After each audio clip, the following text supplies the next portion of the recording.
Hey, what is up guys? I'm KBHD here, and every few months we get another awesome new flagship phone with, high-end specs, great hardware, baller set of features, and we love it. We love it when these new high-end phones come out. That's always great. But then sometimes a couple of weeks later, we'll see this prime version of the phone. Sometimes it's a rumor, sometimes it actually comes out with a slightly improved feature set, slightly better specs, and you gotta wonder, what does that mean? Should we pay attention to these? Are we getting screwed over? This is those prime phones explained. All right, so check this out. This is the Samsung Galaxy S5. Great specs, high-end Android phone from Samsung that we all know, basically all of their best parts. And this is the Samsung Galaxy S5 Prime, or the LTEA version of the Galaxy S5. So from the outside, you can barely really tell any difference. They're the same dimensions, same materials, and all the same parts, so no metal build or anything like that. But the Prime has an LTEA logo on the back, and it also has a gold trim everywhere, where the regular Galaxy S5 had a silver trim. Again, not a different material or anything, just a different color trim. So the real difference really between these two phones is all with the specs. Instead of a regular Galaxy S5's 5.1-inch 1080p display, this version has a 5.1-inch 2560 by 1440 display, a big, bright, beautiful 2.5K OLED display, even sharper than the LG G3s. So a really impressive panel, and inside it goes from a Snapdragon 801 to a Snapdragon 805, and goes from 2 gigs of RAM to 3 gigs of RAM. It also contains a new LTE modem that supports LTE Advanced, or what we call Category 6 LTE, and this is actually the main purpose of the existence of this device at all. It's on the back, it's on the box. In the US and most LTE markets, we have Category 4 LTE. Most carriers max out with this at about 75 megabits per second tops, but the limit of the technology is 150 megabits per second.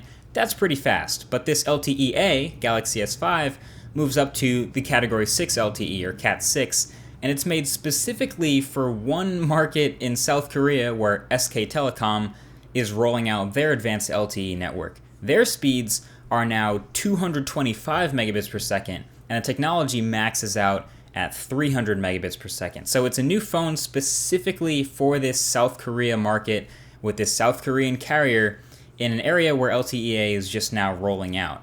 Hardly a new phone at all, but yes, still different. Now, could Samsung have released this Galaxy S5 everywhere with LTEA and a 2.5K display and Snapdragon 805?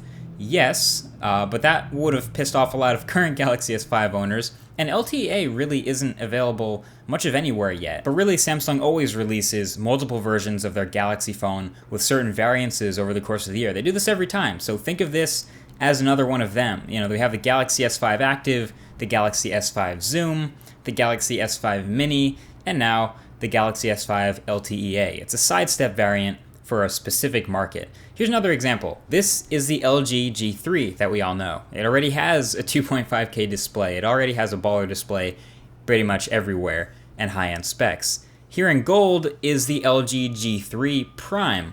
Of course, not the official name. It's really the LG G3 Cat 6 version.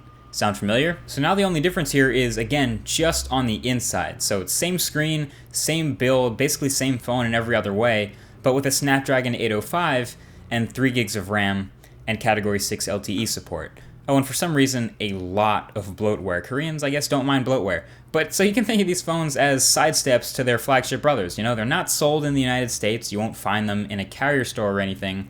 But they're actually pretty hard to get. You actually have to go to a specialty site that carries stuff like this. These Prime phones came from 28mobile.com. In fact, I'll leave a link for each of them below the like button if you want to check them out. But really, if you're going to import these, you're not going to be able to take advantage of LTEA, so I guess if you're desperate for a 2.5K display on your Galaxy S5, or you absolutely must have the beefier Snapdragon 805 chip or an extra gig of RAM, then sure, I guess these Prime phones are for you. Also, fun fact, there were some rumors of an HTC One M8 Prime, and the plans were actually leaked not with only new specs, but with a new design and a new camera, but then those plans quickly died.